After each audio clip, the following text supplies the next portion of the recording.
Good morning, and welcome to AI Unraveled, your daily strategic briefing on the business impact of artificial intelligence. It is Thursday, December 18th, 2025. We are talking about some truly dizzying numbers today. If you thought the valuation wars were over, think again. Reports indicate OpenAI is eyeing a funding round of $100 billion, pushing its valuation to $750 billion, $750 billion. But the bigger surprise might be who is writing the check. Rumors are swirling that Amazon is discussing a $10 billion investment in OpenAI. If true, this could signal a massive shift in the cloud alliances, moving Amazon beyond its bet on Anthropic. On the product side, the wait is over. The ChatGPT App Store is officially here, and Google isn't sitting still. They've just dropped the speed-focused Gemini 3 Flash. We're also tracking major geopolitical moves as China advances its AI Manhattan project, and a significant policy challenge from Senator Bernie Sanders, who is calling for a halt on new data centers. But before we dive into today's strategic briefing, stop marketing to the masses. Start briefing the C-suite. You have seen the power of AI Unraveled. Zero noise, high signal intelligence for the world's most critical AI builders. Now, leverage our proven methodology to own the conversation in your industry. We create tailored proprietary podcasts designed exclusively to brief your executives and your most valuable clients. Stop wasting marketing spend on generic content. Start delivering must-listen strategic intelligence directly to the decision makers. Ready to define your domain? Secure your strategic podcast consultation now at the link in our show notes. This podcast is created and produced by Etienne Newman, senior software engineer and passionate soccer dad from Canada. Let's unravel the headlines. Welcome to the deep dive. So, if you felt like the pace of AI news has just accelerated beyond comprehension lately, you're definitely not alone. Not at all. Today, we are strapping in for what feels less like a tech revolution and more like a global high-stakes arms race. We're calling it the AI trillion-dollar race. It's a great name for it, because it really is pulling together these massive, unprecedented financial moves, geopolitical hardware projects. I mean, it's a velocity check for the whole industry. It really is, and you shared this excellent stack of sources with us, everything from daily tech briefings to some really deep market finance reports and even academic forecasts. And what those documents make crystal clear is that the sheer scale of the investment right now, it's just warping all historical precedents. Exactly. So our mission today is to give you that strategic shortcut. We're going to try and extract the core insights you need to know. Where is the truly massive money flowing and why? And who's winning the model wars, not just on intelligence, but on speed and price. Right. And then what do experts predict for 2026? That sort of year of reckoning when the ROI finally gets demanded. We're unpacking that incredible velocity of AI progress across business, hardware, application, and you really nailed the theme. This deep dive isn't just about better code anymore. No. It's about control over the physical means of production. Which is the perfect place to start. We have to begin on the physical front, with the hardware. We're going to talk about a truly massive geopolitical project that some sources are calling China's AI Manhattan project. Yeah, the push for advanced semiconductor independence. Exactly. What's fascinating here is the sheer national effort being poured into this to replicate Western optical precision. The push for independence from the U.S. supply chain is very real, and it's centralized. It shows they're treating it as an existential issue, doesn't it? Oh, absolutely. Yeah. An existential threat to their future economic dominance. And they've actually built something, right? This isn't just theoretical. The sources say they have a functioning prototype machine built in secret. That's what the reports indicate, yeah. The activity is concentrated in Shenzhen, and the whole focus is on mastering extreme ultraviolet lithography, EUV. That's the key technology for printing the tiniest transistors onto chips, the heart of any AI accelerator. It is. And the team they've assembled is, well, it's highly specialized. We're talking about former ASML engineers, reportedly working under aliases. Wow. Yeah. Basically reverse engineering components from older machines and, piecing them together. And the mechanism itself is just incredible to me. They're firing high-powered lasers droplets of molten tin inside a huge prototype machine. And you're right, the sources point out this thing is far heavier and bulkier than the slick ASML systems we see in the West. And Huawei is apparently coordinating the whole effort. That makes sense. Yes. So the successful generation of that EUV light is a critical first milestone. But you touched on the key point. Its size and weight. To replicate this, you don't just need the light. You need the entire optical train.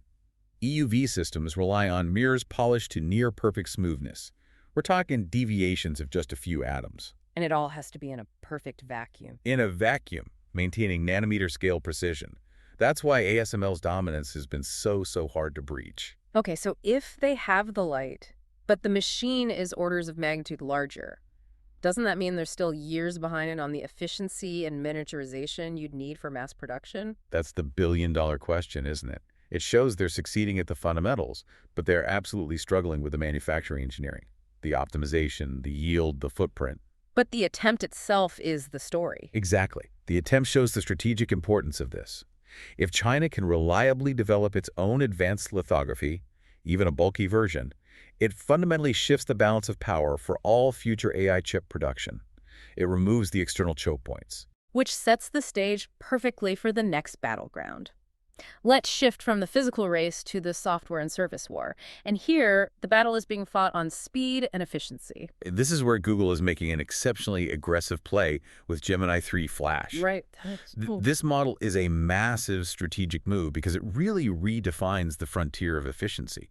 It's the speed-optimized version of their flagship model, but the breakthrough is they've kept what they call frontier-level intelligence while just radically dropping the cost. And the details have huge implications for the everyday user. I mean, Flash is now the default model for both the Gemini app and for Google Search's AI mode. Which is huge. But look at the metrics. 3 times the speed of 3 Pro and only a quarter of the price. If you're a developer, that's a game changer. It's an undercut. It's designed to undercut everyone. And we see this quantified in the benchmarks.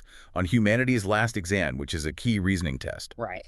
Flash scored 33.7%. That's a triple jump from his predecessor's 11%. And critically, it nearly matches the top competitor, which scored 34.5%. So wait, we're talking about a fractional, maybe 1 or 2% difference in peak intelligence. Barely. But an overwhelming, massive difference in speed and cost for almost every single user? Precisely. This is why Flash, it feels like a bigger deal than the slightly smarter Pro version. Yeah. This combination of intelligence and speed just eats away at OpenAI's market share in the real world. So the lesson here for you, for anyone watching this space, is that in 99% of real-world cases, efficiency and latency beat that last 1% of intelligence. Google is essentially calling the market's bluff on chasing AGI at any cost. And that efficiency question is so tightly linked to the money. Let's shift to the financial scale of this race, because the numbers coming out of OpenAI are they make my brain short circuit. The investment scale is... Investment scale. Yeah, it's immense. It shows the market believes in the long-term value despite the current financial realities. Right. So OpenAI is reportedly seeking $100 billion in a new funding round. On $100 billion. If they get that, it would value the company at roughly $750 billion overall. Just a mind-boggling number. It is. But here's the paradox the sources point out. While they have an annualized revenue run rate of $19 billion, Which is impressive. but hitting their growth targets requires an enormous cash burn, something like $26 billion for this year and next, just to pay for GPUs and data centers. And that cash burn figure shows you everything. This isn't a software business yet. It's an infrastructure acquisition business. Exactly. And to fuel that need, Amazon is apparently negotiating a potential investment of $10 billion or more. A deal that, according to the information, would still value OpenAI north of $500 billion. But the structure of this deal is the real chess match. It's not just cash. No, it's highly circular. It's a brilliant tactical move by Amazon. The investment would almost certainly come with a commitment for OpenAI to use Amazon's own infrastructure, specifically their Trainium AI chips in AWS.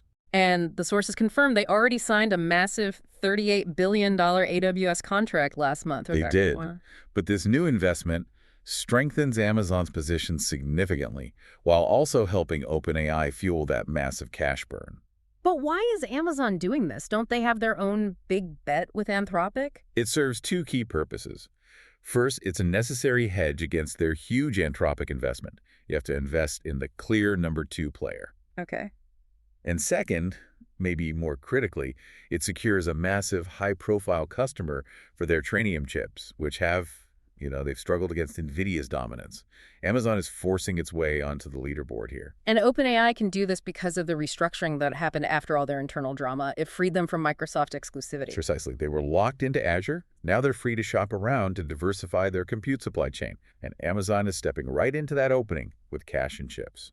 So what this all means for you, the learner, is forget the coding laptop fantasy. The race is about massive cloud infrastructure, proprietary chip deals, and multi-billion-dollar partnerships. Absolutely. The ability to secure that infrastructure is the single biggest bottleneck in AI progress today. That's the real story behind the $750 billion valuation. Okay, so let's talk about how all this investment, all this infrastructure translates into actual user experiences. We're seeing a big platform shift, especially with the opening of the ChatGPT App Store. This is a major structural change. It's an attempt to create a new conversational operating system. Instead of clicking icons. Exactly. Instead of clicking icons or navigating some other interface, developers can plug their apps directly into the conversation. You just summon the tools you need contextually. It should feel seamless. And the technical foundation for that is moving past traditional APIs, isn't it? The sources mention this new standard called MCP. Right, MCP, which stands for Consolidated Data, Tools, and Memory Sharing. And that consolidated process is the key innovation. Traditional APIs mean the LLM has to pause, make a request, wait for a response. It all takes time. There's latency. A lot of it. Yeah. MCP allows the LLM to access and manipulate data without that latency, sharing context and memory instantly. It makes the whole interaction feel faster, more integrated. And that's what allows those partnerships with, say, Adobe or Target to work. You're not leaving the chat, you're calling up image sliders or browsing product grids right there in the conversation. And this platform evolution isn't just for consumer tasks. It's also accelerating these highly technical, specialized fields, like material science. Okay, elaborate on that Mad Agent example. How does a general LLM help with something as complex as discovering new inorganic materials? Well, Mad Agent shows the true utility of AI reasoning when you augment it with context. Discovering new materials for batteries or alloys it's historically a slow, expensive process. Right. Mad Agent combines the LLM's reasoning with a generative model for crystal structures. But here's the key part. Okay. It integrates external cognitive tools. It has short and long-term memory for experiments. It has access to the periodic table, a huge knowledge base of literature. It uses all of that to direct its exploration, accelerating a process that could take human teams years. A powerful example of an LLM leveraging specialized tools. And on a related note, for those of you who want to evaluate all these competing models, the sources provided a really good step-by-step approach. That methodology is crucial for bringing some structure to the chaos. Totally. It says to set clear testing rules. Pick specific use cases, like logo design. Use the exact same prompt. And then grade the output on key criteria: consistency, creativity, utility, and quality. That kind of disciplined, structured evaluation is really the only way to navigate this space effectively. That disciplined approach is exactly what the entire industry seems to be heading toward. Which brings us perfectly to the future, the reckoning. Stanford AI's predictions for 2026. Yes, they are shifting the conversation from generalized hype to hard, measurable evaluation. Stanford's faculty basically predicts that 2026 will be defined by one central, uncomfortable question. Which is? Was the massive investment worth it? What are the key takeaways from their forecasts? What's that year going to look like? First, James Landay predicts we won't see AGI this year, and that more companies will have to admit that AI hasn't really delivered widespread productivity gains outside of, coding and call centers. So, a reality check. A big one. Second, the economist Eric Brynjolfsson forecasts a massive rise in AI dashboards. This is the accountability mechanism. These tools will track displacement and productivity at the task level, updated monthly, not years later. Wow. So real-time economic tracking, no more waiting 5 years for some government report. Exactly. It forces companies to show the receipt. And in specialized fields, Curtis Langlotz anticipates a ChatGPT moment for healthcare as costs come down. Meanwhile, in law, Julian Nyarko notes that firms are moving past asking, "Can it write a brief?" to assessing risk, focusing on more complex legal work that needs human judgment. So if we connect this back, 2025 was all about hype and pouring in the money. 2026 is projected to be the year we start demanding concrete, measurable ROI. Yes, though the experts aren't predicting a full market crash. More like severe disappointment from overpromised demos, exhaustion with demos that don't deliver. That makes sense. And we should quickly mention, U.S. Senator Bernie Sanders is pursuing plans for a pause on AI data center construction, which reflects that political anxiety around the energy demands we talked about. Right. And on the tech side, the pace of invention is still staggering. Right. We're seeing high-definition video generation from Alibaba, advanced audio isolation from Meta. The tech is still moving, even as the focus shifts. That brings us to the end of our deep dive. So we've covered 3 massive themes today. First, that intense geopolitical race for hardware, symbolized by China's secret EUV project. Second, the unprecedented financial and infrastructure scale of the market battled Google's Flash, OpenAI's staggering valuation, and those crucial Amazon infrastructure deals. And finally, those critical predictions for the upcoming year of reckoning, where data dashboards will finally demand measurable productivity. The sources show us so clearly that the race is equally about intelligence, the Gemini Flash benchmarks, and the underlying infrastructure, access, and cost. It's a game of capital expenditure. It's an industry where every single day brings a new technical standard like MCP, a faster model that redefines the market. And a massive strategic partnership that shifts billions of dollars. Absolutely. And here's a final provocative thought for you to mull over. Given that experts predict 2026 will be defined by hard evaluation and tracking displacement at the task level with monthly dashboards, how quickly will the incredible financial valuations we discussed today, like that estimated $750 billion for OpenAI, be expected to translate into quantifiable monthly productivity gains across global industries? That is the ultimate question. Is the race truly worth the price? A perfect thought to keep in mind as you see those dashboards emerge. Thanks for sharing your sources for this deep dive. Anytime. We'll catch you next time. That's your strategic briefing for December 18th. The signal for today is capitalization. With OpenAI chasing a $750 billion valuation and Amazon potentially entering the fold, the winner-take-most dynamic is accelerating.